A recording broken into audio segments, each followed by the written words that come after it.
आज हम भौतिक भूगोल में भूकंप के बारे में अध्ययन करेंगे।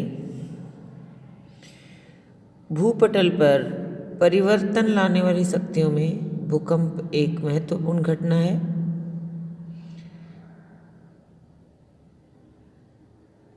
भूकंप का जो एक सामान्य से अर्थ है या एक ही अर्थ जो होता है भूकंप शब्द रखता है पृथ्वी की कंपन। साधारण अर्थ में भूकंप वह घटना है जिसके द्वारा भूपटल में हलचल पैदा हो जाती है तथा कंपन होने लगती है। जब किसी ज्ञात अथवा अज्ञात बाह्य अथवा अंतर्जात कारणों से पृथ्वी के भूपटल में तीव्र गति से कंपन पैदा हो जाती है तो उसे भूकंप कहते हैं।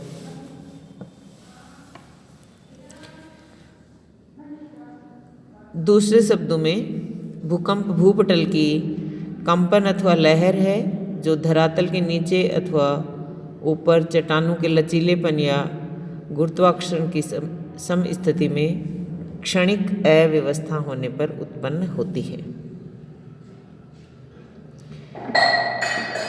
जिस प्रकार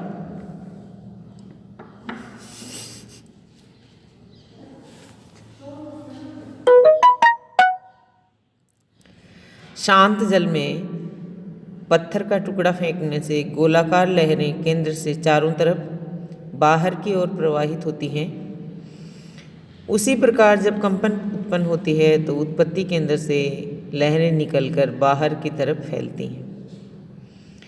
जैसे जैसे केंद्र से दूर होती जाती हैं, इनकी शक्ति तथा तीव्रता में ह्रास होता जाता है और भूकंप का प्रभाव दो रूपों में देखा जाता है। उत्पत्ति केंद्र से लहरें चारों तरफ को प्रवाहित होती हैं जिनका प्रवाह क्षैतिज होता है। दूसरा है अधिक तीव्रता होने पर धरातलीय भागों में ऊपर तथा नीचे की तरफ लंबवत रूप में धंसाव होने लगता है और ये जो लंबवत धंसाव होने लगता है ये अत्यंत विनाशकारी होता है ये रूप भूकंप का।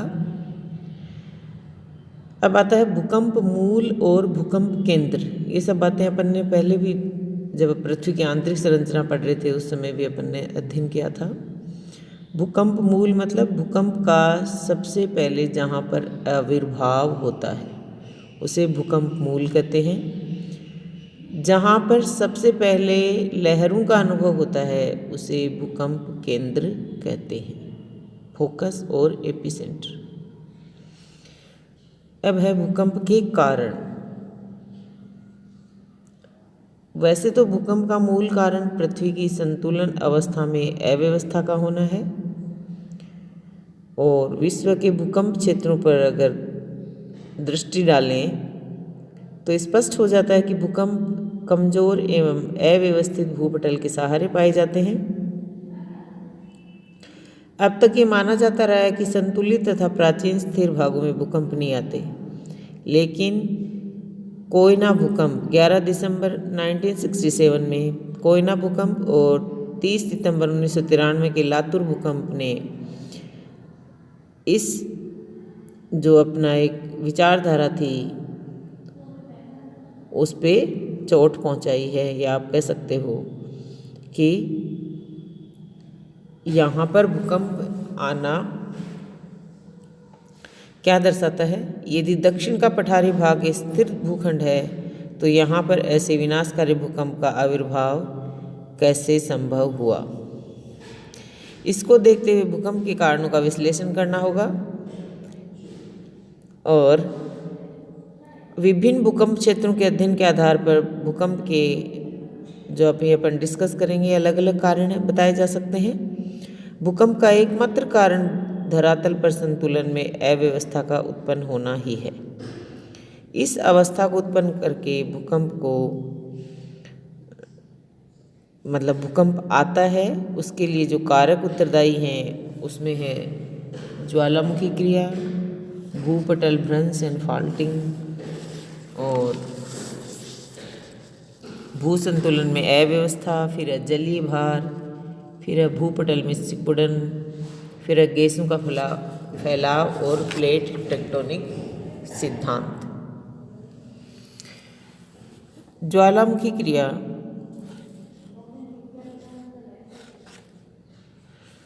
भूकंप के प्रमुख कारणों में से एक है तथा ज्वालामुखी क्रिया एवं भूकंप एक दूसरे के अभिन्न अंग माने जाते हैं। ज्वालामुखी के उद्गार के साथ प्राय भूकंप अवश्य आता है तथा कभी कभी अन्य कारणों से भूकंप के कारण ज्वालामुखी का उद्गार भी होता है। ज्वालामुखी क्रिया में जब तीव्र एवं वेगवती गैस एवं वाष्प धरातल के निचले भाग से बाहर प्रकट होने के लिए प्रेशर लगाती हैं तो भूपटल में अनायास से जोरों से कंपन पैदा हो जाता है तथा भयंकर भूकंप अनुभव किया जाता है। इस प्रकार जहाँ पर भूपटल कमजोर होता है वहाँ पर वेगवती जो गैसें हैं वो तीव्रता के साथ भूपटल को तोड़कर विस्फोट रूप में धरातल पर ज्वालामुखी के उद्गार के साथ प्रकट होती हैं। भयंकर उद्गार के साथ भूपटल में कंपन पैदा हो जाती है। इस प्रकार के साधारण भूकंपों का प्रभाव 160 से 240 किलोमीटर तक के क्षेत्रों में देखा जाता है, परंतु इस तरह के भूकंप की तीव्रता ज्वालामुखी के उद्गार की तीव्रता पर आधारित होती है। 1883 में सुंडा जलडमरू मध्य जावा तथा सुमात्रा के बीच के क्राकाटाओ द्वीप पर भयंकर ज्वालामुखी का उद्गार हुआ तो इतना विनाशकारी तथा तीव्र भूकंप आया कि उसका प्रभाव वहाँ से 12,800 किलोमीटर दूर दक्षिणी अमेरिका के हॉर्न अंतरीप तक देखा गया था।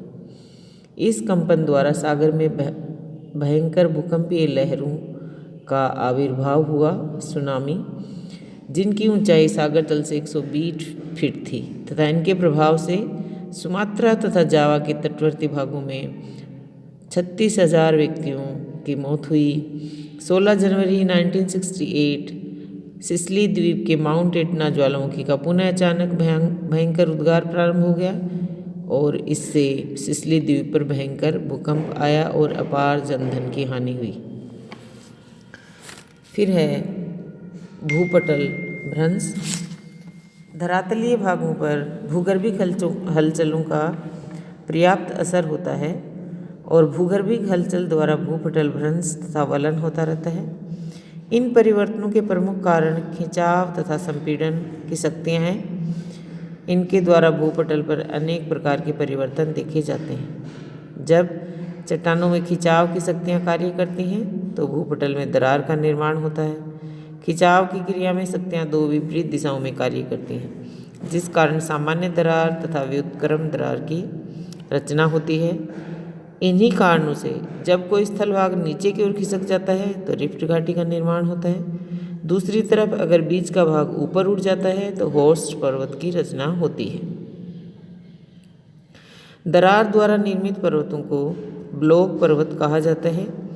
इन क्रियाओं का परिणाम ये होता है कि धरातलीय भागों का अगल बगल खिसकाव अथवा ऊपर नीचे की तरफ खिसकाव होता है। इस अचानक परिवर्तन के कारण पृथ्वी में कंपन पैदा हो जाती है और संपीड़न की शक्ति के कारण भूपटल में मोड़ पड़ जाता है और मोड़दार अवलित पर्वतों की रचना होती है। ये क्रिया जब तीव्रता के साथ अचानक संपन्न होती है तो भूकंप का अनुभव किया जाता है। यही कारण है कि अधिकांश भूकंप नवीन मोड़दार पर्वतों, आल्प्स, हिमालय, रॉकीज तथा एंडीज की पेटी में आते रहते हैं। इसी प्रकार अफ्रीका की दरार घाटी में भी अनेक भूकंप अनुभव किए जाते हैं। आसाम में 1950 का भयंकर भूकंप दरार के कारण धरातल में अव्यवस्था उपस्थित होने से आया था और इसी के कारण लोहित तथा दिहांग में भयंकर बाढ़ आने के कारण उनकी धारा ही बदल गई। बिहार राज्य का 1934 भूकंप भी भूपटल में खिसकाव तथा अव्यवस्था द्वारा ही आया। इसके प्रभाव से दरार तथा झील का निर्माण हो गया। 2001 का भुज का जो भूकंप है सतह के नीचे दरारों के सक्रिय हो जाने के कारण आया। इस भूकंप के कारण कच्छ प्रदेश में मीठे जल का प्रवाह प्रारंभ हो गया, यानी कुछ हानिकारक के साथ लाभदायक भी होता है, जो अपन आगे भी देखेंगे कि किस प्रकार से। लेकिन भूकंप का हमेशा विनाशकारी दृश्य ही उत्पन्न करता है। कुछ विद्वानों ने भारत के पठारी भाग की कोयना भूकंप का कारण भूपटल की अव्यवस्था ही बताया। इनके अनुसार पश्चिमी घाट का पश्चिमी खड़ा तट इस बात को प्रमाणित करता है कि यहाँ पर स्थल भाग का धसाव हुआ है। इस प्रकार की रिफ्ट घाटी की रचना के उदाहरण नर्मदा तथा तापी नदियों की रिफ्ट घाटियों से मिलते हैं।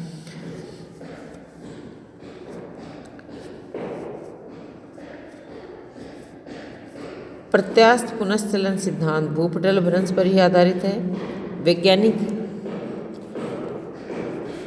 रीड ने भूकंप के कारणों के संबंध में अपने प्रत्यास्थ पुनस्चलन सिद्धांत का प्रतिपादन किया। इसके अनुसार चट्टानें रबड़ की तरह लचीली होती हैं, अधोगत चट्टानें तथा खींची जाने पर बढ़ती हैं। ये तनाव अथवा खिंचाव शीघ्र नहीं होता है बल्कि धीरे धीरे संपन्न होता है। जब चट्टान में खिंचाव की क्रिया प्रारंभ हो जाती है तो लचीली या प्रत्यास्थ चट्टानों में तनाव होने लगता है, अर्थात चट्टानें धीरे धीरे बढ़ने लगती हैं। ये खिंचाव एवं तनाव तब तक बढ़ता रहता है जब तक ये लचीली सेल की सहन शक्ति से कम होती है, परंतु प्रत्येक चट्टान में एक सीमा होती है जिसके बाद चट्टानें और तनाव को सहन नहीं कर सकती।